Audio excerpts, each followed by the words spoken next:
That is that US fighter jets are capable of nuclear bombing are to be based in the United Kingdom. United States fighter jets will be based in the UK as soon as this year. 2 squadrons of F-35As have been deployed and will arrive at the US-rented RAF Lakenheath, that's in Suffolk, very near me, imminently, according to this newspaper. Now, the stealth jets are designed to carry out tactical nuclear bombing and are capable of conducting air-to-air missions and intelligence gathering. And this is after a release of some official documents which suggested that indeed US nuclear weapons could indeed come to this country.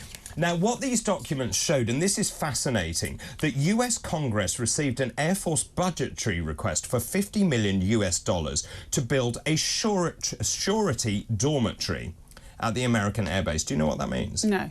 So the term surety is used in US military parlance to refer to nuclear weapons. So when I was growing up, we used to have American Air Force bases, and we had a lot of them, particularly in Suffolk. Lakenheath was always American, wasn't it? I believe so. Yeah. Certainly RAF. We had Bentwaters as well, which is even nearer me. But let's ask our guest, because joining us now is Colnel Simon Diggins, who's a military and defence analyst. Good morning to you. Good morning, good morning. So I was just saying, I grew up in Suffolk and we had American Air Force bases. I remember actually as a child, we went to the Air Force base. We would actually change our sterling into US dollars. We had things that I'd never seen before. We had McDonald's, we had 10-pin bowling. None of that existed in Britain at that time. And so how do you actually view this? The fact is, it seems that the US is now going to base more troops here, certainly have these jets capable of having nuclear weapons. There's two things. One, there have been jets capable of carrying nuclear weapons there before. So this is, in a sense, this is a revival of an old policy. We used to have F-111s there. We've had B-52s in the past based in the UK, and we've had dual-capable aircraft. So in a sense, it's a revival of something that's happened before, which basically is an indicator of the levels of threat or lack of security that's now perceived in the US, in Europe itself. So it's an indicator, really, of something much bigger, which is where we are in relation to Russia and their ambitions. And the US have responded to that. In terms of the actual aircraft itself, I mean, it's worth saying that the F-35 is going to become almost the single crewed aircraft that the US have across all of their fleet. So for those bases which have got, at the moment, a mix of different aircraft, in the coming years, lots of those aircraft will be F-35s. And just picking up on what you said, as you rightly say, a total of 110 US nuclear bombs were stored at Lakenheath until 2008. Now, they were removed after that because the threat of nuclear war was deemed to have subsided. I also remember growing up and those adverts that used to run on television telling you what to do in the event of a nuclear war. We thought this was the end of that era, and clearly this is the beginning of a new Cold War, isn't it? Sadly, I think it is. I mean, and what we've seen with Putin and his threats, and he's been blunt about threatening the use of nuclear weapons, both in tactical battles within Ukraine itself, but some of his more deranged supporters have talked about using strategic nuclear weapons against Britain. They've just got a brand new strategic nuclear weapon which they call Satan, which is pretty well descriptive. And they ran adverts demonstrating how they'd use it against Britain quite recently. So within this of the realms of the people who are currently, sadly, are a threat to our security, they're considering the use of nuclear weapons as there. And so I think this is a response, I suspect a very measured response, back to them saying, if you do consider that beware, we have the ability to capable of responding back from there. And how much of this is brinkmanship? How much of this is a show of force? It feels to me it's almost a game of poker.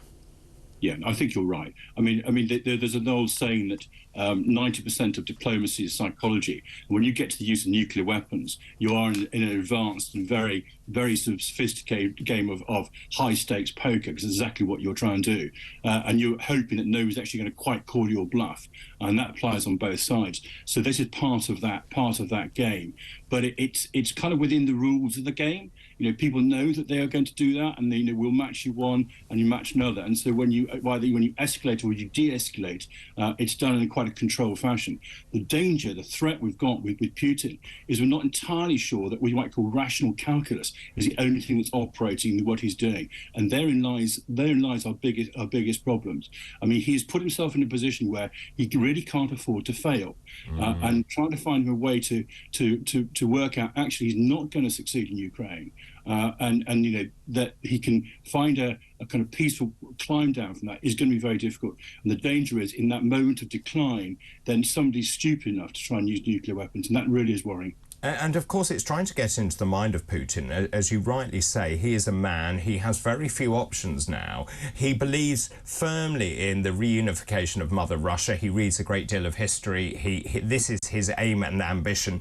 There's a lot of talk about him not being very well. I think that's well described as well. And as you say, his choices are narrowing. He cannot be seen to be defeated. But at the same time, I think forces in the Kremlin are going to start looking at him and wondering what on earth he's doing if they don't actually make advances in Ukraine. I think that's right. I mean, I think that's why we had the brutal murdering of Prigozhin and 9 other people the other day. I mean, that was basically him trying to get rid of a rival. But I think at some point, the kind of sort of mafioso power brokers, the kleptocrats who basically rule Russia under his direction are going to look at him and go, do you know what? Whatever we're getting from keeping this man in support and keeping this man going, we can achieve better and perhaps more safely and more securely by him being removed. At some point, somebody's going to get rid of him. And if he feels that he is under threat, that makes him more dangerous. Yeah, I think that's exactly right. I mean, you look at, comparisons are difficult, and one kind of reaches perhaps into the Second World War and look at the comparison with Adolf Hitler. But Hitler didn't become any more sane or any more rational as the war declined. Quite the opposite. I mean, if he'd had access to nuclear weapons in 1944, 1945, he almost certainly would have used them. And I think that's kind of the mindset of the person we're dealing with in Russia. So I suppose the question is, how worried should we be? I think we should be worried. I think anyone who is prepared to openly talk about the use of nuclear weapons, and he has done so on a number of occasions, should concern us. And that's why I think issues around defence are so important at the moment. I mean, one of the complaints that I think Ben Wallace had was that the Treasury particularly regarded defence spending almost like discretionary spending. And what Ben Wallace was able to do was to try and turn that round and increase the amount of money that's coming to defence. There is a question mark, I think, over Grant Shapps, and I think everyone that's been well rehearsed now, whether he does or is not the right man for the job.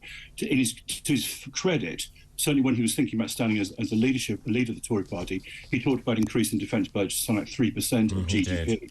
Yeah. So there is something there, and if he holds himself to that, then I think that's worth it. What is important there, and I think, it goes back to your earlier point about broken Britain. I mean, both the Public Accounts Committee and the House of Commons Defence Committee within the last year have basically said the defence procurement system is broken. And here I do have some sympathy with people like Rishi Sunak and the Treasury going, why are we pouring more and more money into a system which basically cannot produce the weapons at the quantity and the quality we need? We've got something like the 4th or 5th largest defence budget in the world, and yet we cannot produce what we need when we need it. And so until we get that defence procurement system sorted out, I think there is a reasonable argument, however painful it is for me to say so, is that we need to be very careful about how we spend our money. Just pouring money into it and hoping that somehow some of it will stick and produce something worthwhile is not worthy. We absolutely have to fix our defence procurement system. It's very unsexy, it's very boring, it's very institutional, it's very procedural, but it's consuming vast amounts of our money and not giving our soldiers, our sailors and airmen what they need on the ground when they need it. Now, you said Grant Shapps called for 3% of GDP to be spent on defence. I believe we spend somewhere around 2.1%. So it's actually higher than many other European countries. Just in terms of how much we spend, we've also spent time this morning talking about the NHS. We spend 11.1% on the health service. How much should we spend on defence? Well, I think 3% is a reasonable target, not least because it's achievable within the sense of our own systems, what we can do. You could talk about 4 or 5, what a percentage would be. And it's, if you look historically back at the relative balance between defence expenditure and, for example, health expenditure, until about the 1990s, they were roughly in balance. We then had this, if you like, the Cold War dividend when the Cold War finished, and health expenditure kind of shot up from that point onwards. In fact, it's quite interesting. Every percentage point defence goes down, health goes up. Until then, now it's not a kind of race by itself.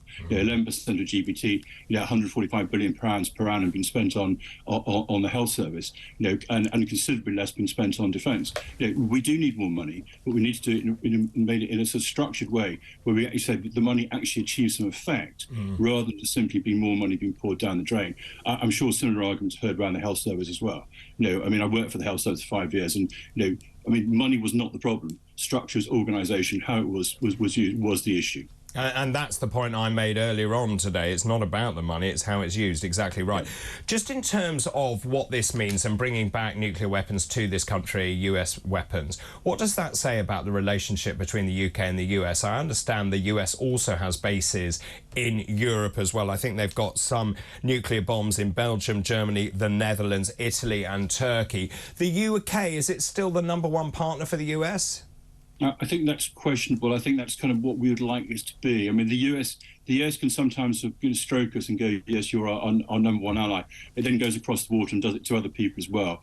I think we should bear in mind what was said in the 19th century. You know, we don't have permanent friendships, we have relationships, and at the moment that's what we need to do. Nonetheless, we do need the US. We need to have work with the US, and so it is not unreasonable from us to ask to place nuclear weapons here. As I said, you know, we are one of their oldest allies. A lot of our big systems. We talked about the F-35. The F-35 is also going to be the Royal Air Forces and the Navy's main single seat aircraft. So there's close cooperation, and particularly around defence and defence security issues, the closest possible cooperation through the Five Powers Agreement with the US. So there is a very strong link with the United States, and I think that needs to be encouraged and developed. Whether we're #1 in the relationship, I think is probably questionable, but we're near the top, and that's probably what we ought to be. We perhaps should spend less time worrying about we're #1 and more time thinking about actually what does a substantive defence relationship look like in terms of achieving defence effect and making sure that works. And I think that would be a more helpful way of looking at it, perhaps.